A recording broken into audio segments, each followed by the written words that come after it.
Hello, everybody, and welcome back to Turtlecast. If you aren't listening to this episode, then you're missing out. If I want to kick it off in the most pathetic way possible, we have a special guest here today, Patrick McGinnis. He is the gentleman who coined the term FOMO, which then later evolved into a FOMO sapien. And there's a lot of data to back up the fact that you may be one of those people if you hit the 10 points in this questionnaire, and that levels you out to an analysis to say, yes, maybe my perception of reality might be a little off. So, Patrick, thank you for coming on. I'd love if you could give a brief introduction about yourself and then talk about the history of FOMO and how this has sort of evolved into what it is today.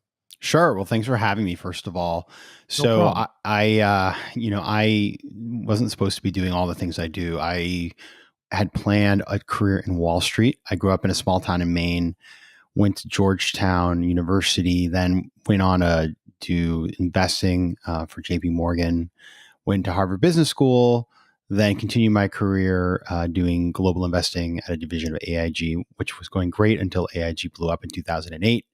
Right. And then I ended up leaving and starting my own business. I realized very quickly that the only way to really build wealth is to have ownership in something. So I started investing in things outside of my kind of day job, which was consulting. And then that built a portfolio of more than 20 different investments, some of which have gone on to become unicorns. I wrote a book about that called The 10% Entrepreneur, How to Be a Part-Time Entrepreneur. And then my new book that came out last year is called Fear of Missing Out, Practical Decision Making in a World of Overwhelming Choice, because I invented the word FOMO back at Harvard Business School in 2003. This is pre-social media. Mark Zuckerberg was actually a mile from me developing the first version of Facebook. But it didn't matter because being a student there was like living inside of Facebook and LinkedIn and Instagram all mashed up. And I was constantly in peril of missing out. I felt stressed all the time about it because I lived in this choice-rich environment with all these opportunities and trips and fun and job interviews and classes. And so I wrote an article in our school newspaper, a satirical article called Social Theory at HBS, McGinnis's Two Foes, about FOMO and another term called FOBO. And that was it. First time anybody used FOMO. And 10 years later, it's in the dictionary. And now if you Google it, you get 40 million results. That's, it's kind of incredible here. And the way I'm thinking about this FOMO, right? You talk about being inundated with choice. So I have 5,000 data points I can choose from when I can go on Netflix, maybe more. I don't even know how much I can see. Does FOMO, this actual perspective of an individual's reality, does it relate to the sense of choosing a film, or is this more of a thing where I'm living in the physical and I'm geographically missing out on the experience? Because I can catch up later. I can chill on the couch all day long in some sort of show hole and just be watching stuff, right? Does that apply to that? I think it's about two things. It's number one, it is about seeing something that looks great that you want to be part of. But the other part of that is it's about being fearful of being excluded from a group experience, a beneficial group experience. So you can have FOMO about Tiger King in terms of like, everybody's talking about it. I haven't watched it. Therefore, I will watch it. I wasn't going to because I don't really care about tigers and kings. But because everybody's talking about it, I feel like I should do that. And so really it's all about how the group activities, what I call the herd, influence our desires, wants, needs, and behaviors. Interesting. So there's a lot of social weight that is carried with this FOMO, but the weight is decided upon each individual qualitatively. It's not that the group is deciding that you should have FOMO about it. It's really that you have a perception that something is happening. You sit as an outsider, but then you apply your own amount of weight to how much you should say, how much am I really missing out? Is that how I understand this properly? Completely. What you're doing is handing over your agency over the decisions you make to other people. And that can be based on a lot of different factors. Patrick, that's a heavy sentence. Handing over some agency. Were you talking about agency of mind, agency of emotion? All of it. Then, yeah. Are you for that or against it? How do you then look at fear as a driver? So I'm not neither for nor against. I think we just need to be conscious of what's happening because we can use FOMO for good, right? Like I just wrote a piece about vaccine FOMO, Mhm. how at the end of the day, like FOMO is a tool of persuasion. It is marketing. It it taps into our deepest sort of emotions, and so it can be good if it deployed in a way that benefits society or a person, right? But the fear element is fundamental because we are in our DNA. This FOMO is baked in. It goes back to the earliest humans who were roaming around East Africa and were very aware of what they didn't have but needed to survive. And if they were left out of the information flow or left out of an opportunity, that could be peril. And so as a Look at him result, right here. He's a walking example of it. so yeah, you know better than anybody. But that is part of our evolutionary history. And so nowadays it applies in way more simplistic ways or things that don't really matter. It doesn't matter if you don't watch Tiger King, right? But Right. we still have the same impulses. So that impulse, I think we can expand upon this here a lot, and I'm sure you have. For instance, you talk about social media. Algorithms are designed to essentially feed that impulse. Now, I'm not specifically asking if it's morally the right thing to do, right? A technology company can do whatever the heck it wants, but people continue to use their platform, even though the algorithm and the data becomes self-fulfilling prophecy of enhancing this FOMO. Do you still think it's beholden of the user itself that is on this application or is going through this to say, yeah, you have handed over essentially this sovereignty of emotion. You actually need to be more conscious of how this is affecting you. And I frankly don't think that's a function of blame on the social media. I think that's for people to have their own self responsibility. So what you talk about to me sounds more like a campaign of awareness. That's right. What is happening here? So I think the social media sites do have responsibility. I mean, this is the way I think about it. The attention economy has been designed to get you to do things that may or may not be in your best interest. Just depends on who you are. There are, if you think about some of the things that are happening online today with radicalization, where somebody goes onto a social media site and then because of the algo, they're they're given more and more access to radicalizing forces because it's like you start following this person, then they recommend 7 other people, and all of a sudden you're storming the Capitol. So like I think that is, Oh, you know, QAnon gets me every time. and I mean it's a thing in 2021. Lucky us. Gotta love 8chan. And so I think that that's not that's the fault of the platform. But I do think that the individual needs to be educated and empowered as to what's really going on and as to the fact that there are all these nudges that are built into the products that cause us to do these things, and that you can by being informed and making smart decisions and making practical decisions, reduce the impact upon you. I like that. So Yeah, I wanted to ask a question go considering, ahead. Yeah, with before our I audience. explode with questions in my head. I know this is so interesting. With Gen Z, especially, and then we just had COVID hit, and it's been a little bit over a year. And our audience, we have a lot of Gen Z audience, and they're looking at Instagram stories, for influencers. I mean, the average, I was talking to a Gen Z the other day and they said, well, I spend about 6 hours and 40 minutes is what my Apple phone told me. Mm-hmm. So if they're spending 6 to 8 hours a day on their phone, this fear of missing out, especially for the younger generation, what is your data showing you on that? Yeah, so it's absolutely 6 hours isn't bad, by the way. Whoever you are, it's pretty good compared to the average, which is the average is I have higher. trouble finding my cell phone.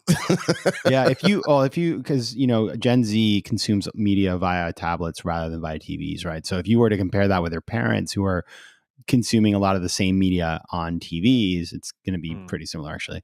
But the research that I've done, it looks at the impact, particularly, and this is not even, there's been so much research done at universities by clinical psychologists, because it's awesome. Like you have clinical psychologists work at universities. Universities are laboratories for FOMO. So they're like in the perfect place to do the research. It's pretty neat. And so there's a lot of like journal articles that that I've been able to get my hands on to understand what's going on. And the reality is that like the more time we spend on social media and on devices, the more we are going to be exposed to stimuli that give us FOMO, because what happens is when you are on these devices and when you're on social media, you're getting a distorted view of reality, right? So there's just a Thank great you. a High great five example. from Yeah, a Mike great over here. example that I love is there's this lake in Russia that's beautiful, and all these Instagrammers go there and take these beautiful photos. But what nobody talks about is that if you went in the lake, it's toxic and you would get sick and go to the hospital. I love that. Right. So it's like perception is deception. So I think that's really what's happening. That's a good statement. I used to, when I grew up, I'm gonna marry what you just said. I grew up around cranberry bogs, and the bogs, they would channel water back and forth. Now, but there would be these beautiful pools of the most blue, lush, like tropical looking water. But I'm thinking, well, damn it, I'm in Massachusetts. This doesn't make any sense. The whole thing's packed full of pesticides. Oh God. But it looks fantastic. And if I go in there, I'd probably come out with like a lung like growing out of my neck or something like that.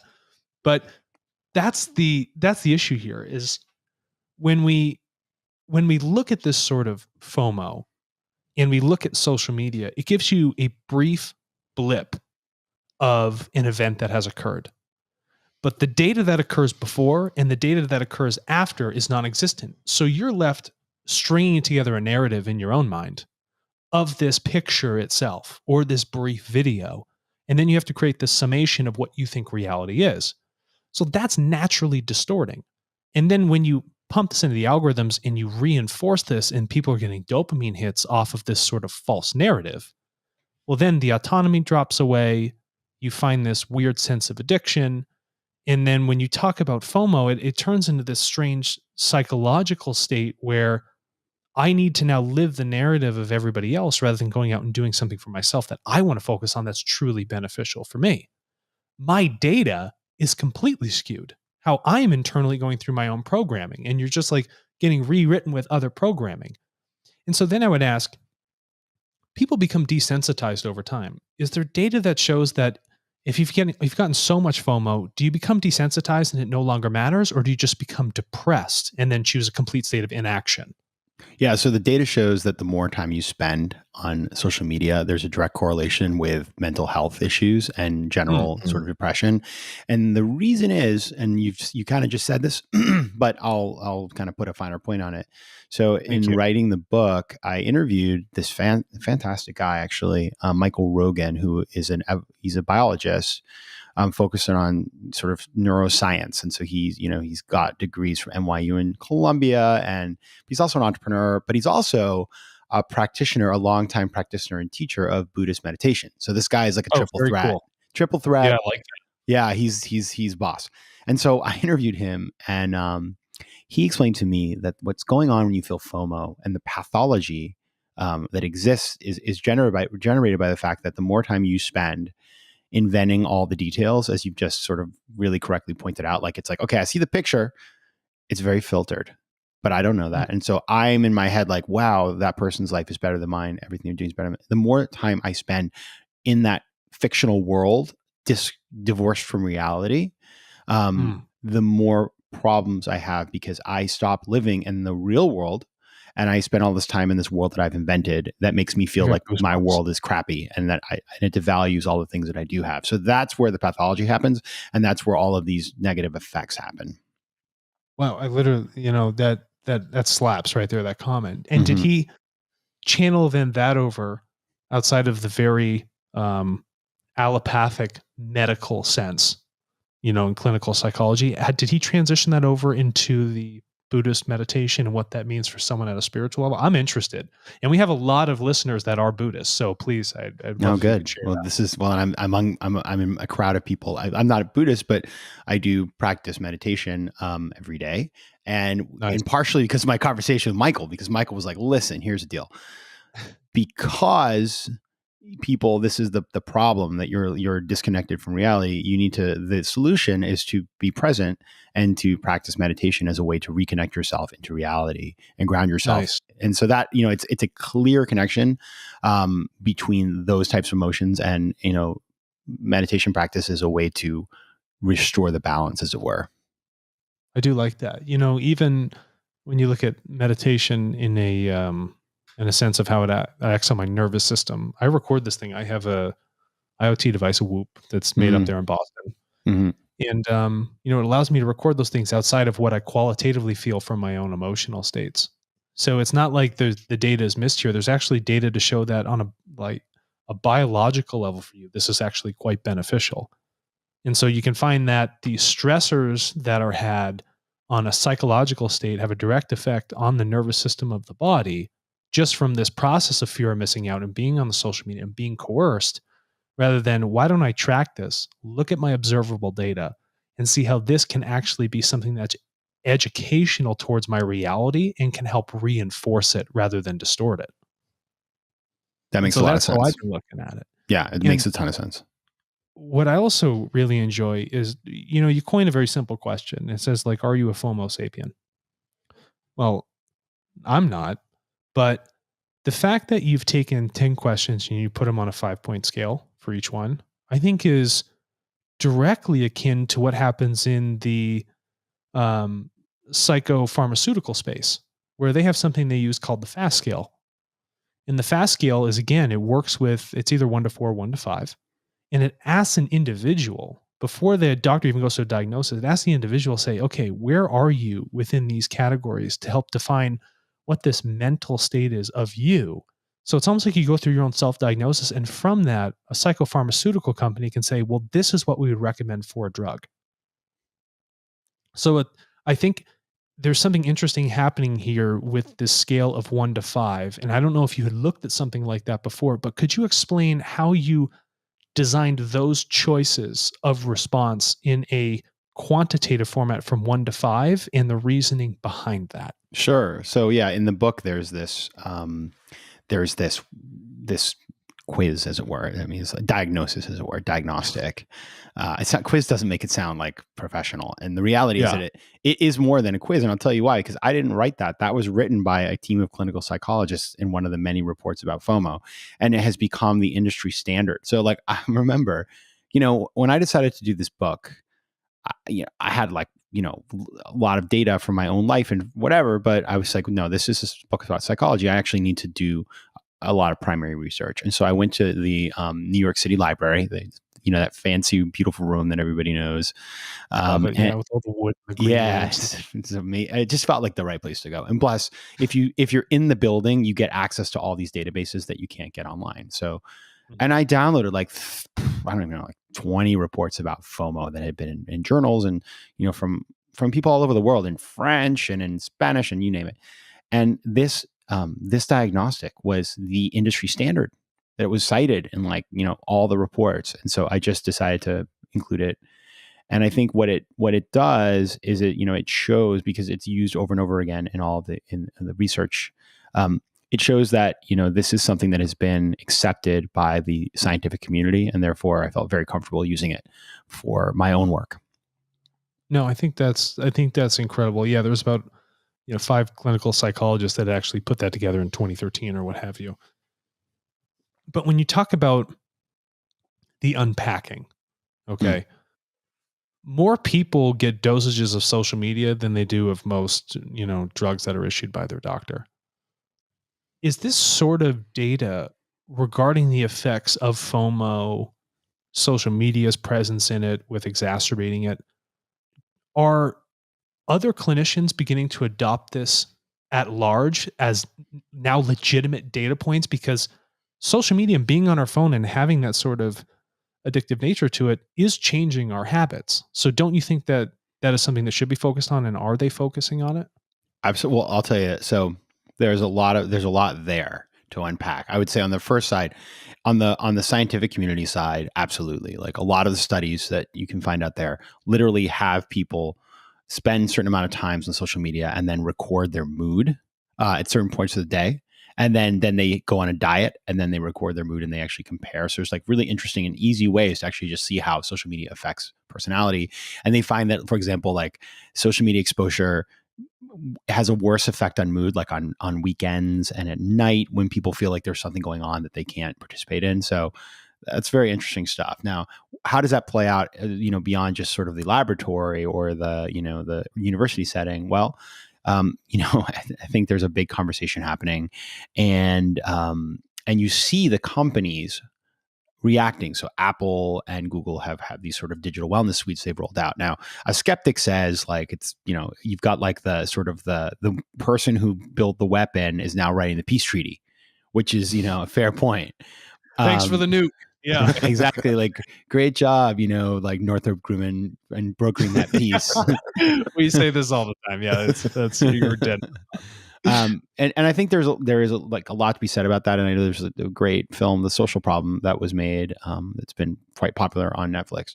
But I would say, like, some of those digital tools, I use them. Just like being able to track your screen time, as we just talked about earlier. Like, that's a piece of information you didn't have a few years ago. So I think, though, what is going to happen, I think, because of the pandemic, you think about the pandemic, right? Like, we didn't see anybody, right? It was really tough. And then we had one thing that was our soothing mechanism for most of us, which was our phones.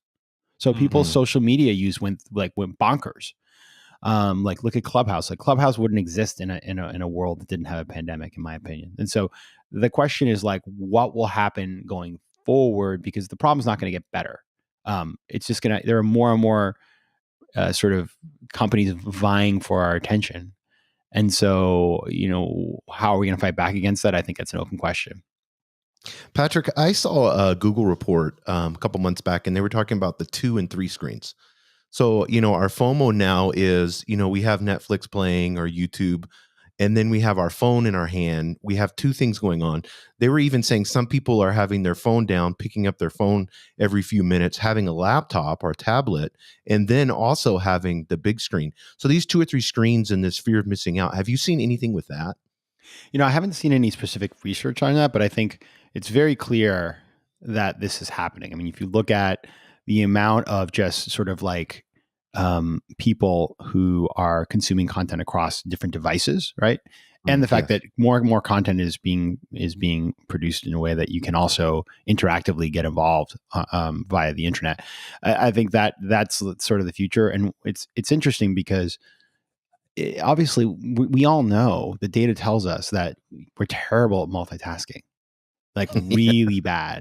What's multitasking? Exactly. Like, there's this book called The Myth of Multitasking. And he's the sort of the guy who invented, multitasking sort of theory, came on my podcast.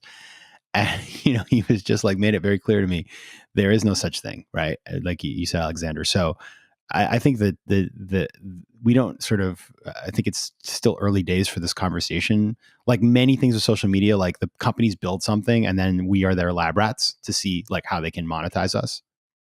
Right. Let's talk about being a lab rat. In my mind, people are human beings.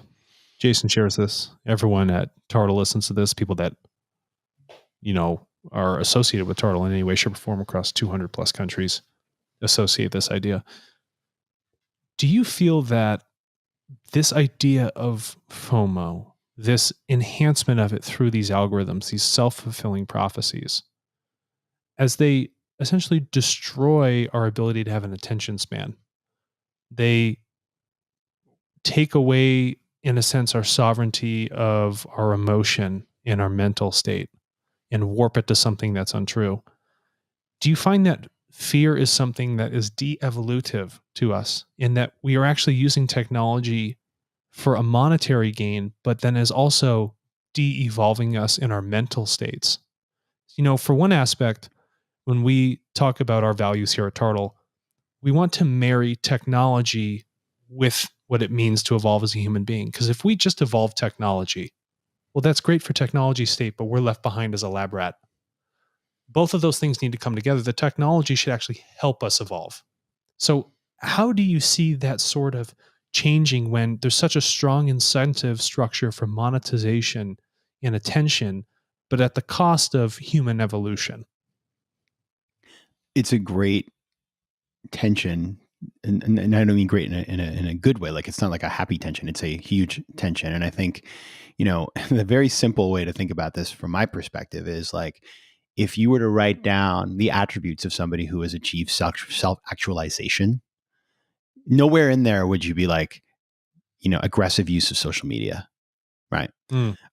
Nowhere in there you'd be like follows others. I mean, the thing about FOMO that is so pernicious is that FOMO means that you're a follower. You are not leading. You are not building. You are simply taking cues from external sources. And so I think that you're completely right. There's always been FOMO. I mean, marketing is FOMO. It is. Like, you think back to this isn't a positive thing, but you think back to the 50s with people, glamorous celebrities smoking cigarettes on television. It's like, it's like, oh, well, Greta Garbo smokes. Like, I want to be cool too. So it's always been part of marketing. The difference is just the number of touch points that we have today because of the internet makes that we're under a constant assault. And I think it gets to a point, and we're seeing this now, I think it's like there is a declining marginal return on the amount of times we're marketed to on a daily basis. We just become overwhelmed. And that causes us to have a cognitive sort of overload. And then, we don't perform as well, and we are far less able to self-actualize than we should be otherwise. Now, have you lived that yourself? So that, because when you speak about this in its own context, have you lived that as an example for yourself, so that when someone asks you, well, has this affected you? You can speak, quite candidly, yeah, I have experienced this. Because, a lot of people are like, oh, this is how you should do something, this is how you should diagnose this. Well, I got to tell you, it's not affecting those people, right? If you're a clinical psychologist and you're diagnosing other individuals, well, you don't essentially have that issue, or we would hope you don't. Otherwise, just two crazy people in a room talking to one another, right? So, have you built this upon your own experience and what you've learned, so that you can share that experience back to others, so that they can be self-empowered? So there's this concept that was written about by Carl Jung called the wounded. Oh man, don't get us so amped up. All right. Well, see if you know this one then. Have you heard of the wounded healer? No. Please elaborate. Man, That's a book, right? No, not that I know of. Maybe somebody wrote a book, but Jung, it was inside of one of his writings. So, all right. So get ready. Giddy up. I'm going to tell you. If I had a buckle on this chair, I'd buckle in right now. This is a concept that was introduced to me by a woman called Yael Melamed, who was a Harvard MBA and then became a therapist. And she told me about this because I was interviewing her for this book, and she said, listen, it's the wounded healer, Patrick. I was like, what is that? The wounded healer in psychology, many people choose to go into the field of psychology because of their own personal struggles. And so they see how the field has helped them, and it inspires them to do the same. But there's only a few steps ahead of the patient on their own journey to recovery. So I like to think of myself as the wounded healer of FOMO, because I am like the first FOMO sapiens. I have all the weakness points to be influenced by FOMO. I own that. I recognize that. I accept that. But I also am super attuned to it, and I know the tools. And so when I stray off the path, it's not like I'm sort of like some sort of like ascetic monk, and I like, climb up a hill every day and like meditate 9 hours and then walk down. I wouldn't and hate like that. Right. No, I mean, it sounds amazing. However, it's not what I do. I live in New York City, which is a crazy place. I do have social media. I do a lot of things. I'm very social, all sorts of stuff. But what I do, I'm very in tune with these things, so I can make choices in the moment to say, like, okay, why am I doing this? Why am I feeling this way? Am I happy? Does this make me happy? Am I doing this because I want to do this or because of external influence? Those kinds of things. And I think that's a skill set that we can all build. I also am really careful about my sort of relationship with devices. And all that sort of stuff. So but it's always it's ongoing challenge, because I'll give you an example. I sign up for old Clubhouse. So, I go on there, and, it's invite only. So you feel like it's exclusive and all your friends are on it. I mean, it's a FOMO factory. And I'm listening to one of these things, and like 3 hours later, I'm like, wow, like I just spent 3 hours listening to like people talk about what, and then they're all talking about how they're going to monetize on, and I'm thinking like, wow, if I get in early, maybe I could become really big on this, and then I can make a lot of money and have a lot of influence. And then I was like, Patrick, what the heck, man? That is FOMO. Stop.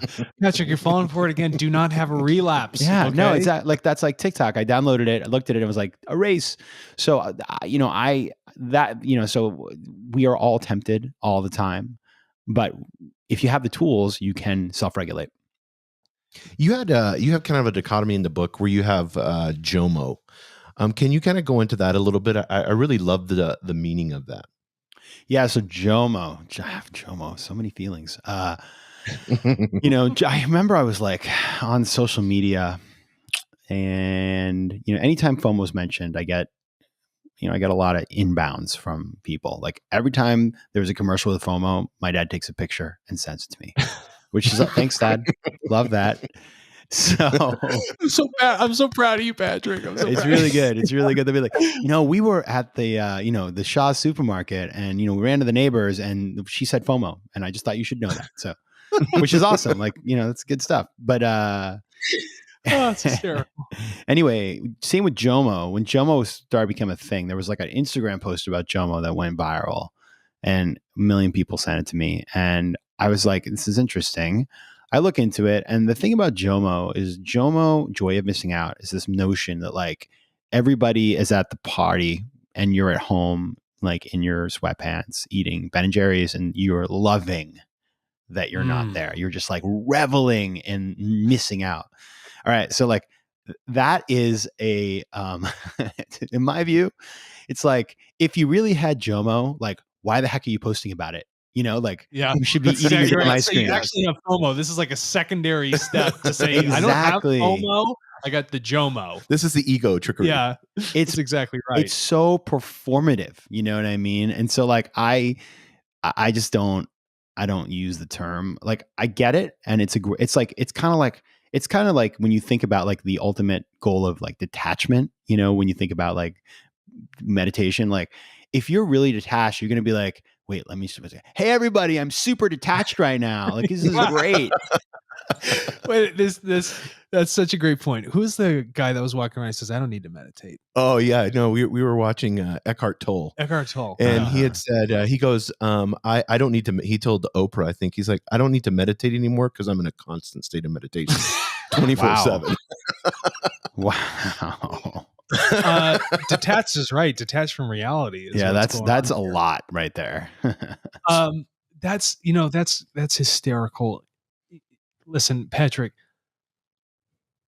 Carl Jung would be rolling over in his grave right now, just watching what we're doing. He'd look at this as the most statistical flattening of what it means to be a human being. How do you see us evolving to a greater state of self-awareness? Will it be a technological tool? Will it be a spiritual tool like meditation? What is the thing that actually tips the scales in the opposite direction? Yeah, how do we 1 fix through this? 10, right? What's your idea of a solve that allows someone to integrate what's going on, realize it, and then take action to counter? So it is really I think the deck is stacked against many people. Like I don't think that the solution doesn't come from the companies. It doesn't come from sort of society per se. I think the solution is a combination of education, and then it's about people making decisions on how they want to live. It's sort of like with diet and exercise, right? It's like what I wanted you to say. Oh, really? I've just. Yeah. I'm glad that's just what I think. So I always recommend to people like a number of really simple steps you can take in terms of regulating your time online, in terms of having an appropriate relationship, about working sort of mindfulness into your life. And by the way, meditation and mindfulness can be enabled by technology. You may use an app, or you may have a timer, or you may have I use an app called Habit Share. I have an accountability partner that we check in every day that we did our meditation. It really helped me. So it's not that technology can't be an enabler, but it needs to come from somewhere else. I think that's incredible. And just so that people don't call you out as a hypocrite, the companies you've invested in as a venture capitalist, did you look at them through the eyes of FOMO? Did you say, this can make a lot of money because of how this might emotionally incentivize somebody. Would you mind sharing how you looked at investing, knowing what you know, to actually make those decisions? Was it a part of it? I mean, I don't want to go any further with this question. I mean, you know where it's headed. So It's a please really elaborate. interesting question. I've never been asked this before. It's so smart. And I'll tell you, it reminds me a little bit of, do you guys know Nir Eyal? Have you read his stuff? He wrote a book No. called Hooked and a book called Indistractable. And he actually, his whole thing is how to create products that are habit forming, not necessarily like addictive. He doesn't want it to be addictive, but habit forming could be positive. So he only invests in companies that help people form positive habits. And he's created a whole, like he has like an angel group list now around that whole concept. So it's super interesting. To be honest with you, I never really thought about that. I'm thinking about it. But I would say I've never invested, or I've with the exception of one thing that I probably would do differently. I always, the things that I've invested in have been companies where they bring positive benefits to society and to individuals. And I'll give you an example. So I'm a venture partner with a fund in Latin America, and we are an impact fund. And so anything we invest in has to improve the lives of the people that we are investing in, or improve the planet. So like we will invest in financial inclusion or online education to reskill people, stuff like that. We won't invest in, like, we had a company come in the door that was like debt collection, you know, and like, think about that. It's like calling people. And I was, you know, the conversations, like, we obviously just can't, it's great business. That doesn't fit our thesis. So, and in my own personal investments, you know, the two companies that I'm sort of, most, I guess, successful in my portfolio, one is called Ipsy and one is called Affinity. Ipsy is a community for people who love beauty. And so it's about building online communities around inclusion. And so I think that, you know, the effect is like building people's self-esteem, not taking it away. And the other is called Affinity. And that's about optimizing the matching between a caller to a call center and the agent at the call center so that they have a better interaction. And I also think that's a positive because it makes people happier. So in general, I would say, not because of FOMO per se, but just because of my own, the way I was raised and also my career earlier, where I saw maybe things that were more questionable. I've never wanted to invest in anything where you make money by hurting people. Oh, well, listen, you are in our eyes, a champion of using that data to say, you know, if this is what the output's going to be, that's something we shouldn't do. Because if it's not good for me, it's not good for everybody else. Mm-hmm. So I think that's a phenomenal way to, you know, push something like that forward. And I'm glad I asked, because I was curious, you know, because if you state, you know, I have done all these investments, well, are you using the same metrics that you use for analyzing the state of, you know, a human's frame of reference? And if somebody would like to go deeper, where would they go to purchase this fantastic new read that has come out on May 1st? It dropped. Yeah. Well, no, it was last year, actually, in the middle of the lockdown. So I might as well. Lockdown. You know what I'm saying? If they want to go out and go buy this thing, like, I don't. Okay, FOMO is okay. I can't go into Barnes and Noble, right? If I'm, no, I gotta go pick it up. Can I get it at Barnes and Noble, or are they going to Amazon it and still have their FOMO at their house? No, do it. Get it online. You can go to, you know, all the online booksellers. You can go to patrickmcginnis.com. You can find the book, and then you can find the podcast at FOMOsapiens.com, and of course anywhere that podcasts are distributed. Okay. And last thing I'd like to ask. We have people all over the world, different backgrounds, different religions, different practices.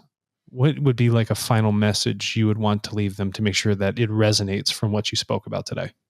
Well, this is an important question. And first of all, I love that you have a global listenership. So one of my fun facts about my life pre-COVID was that I went to 103 countries. And I've been you speak multiple languages too, right? I do. I speak French and Spanish and Portuguese.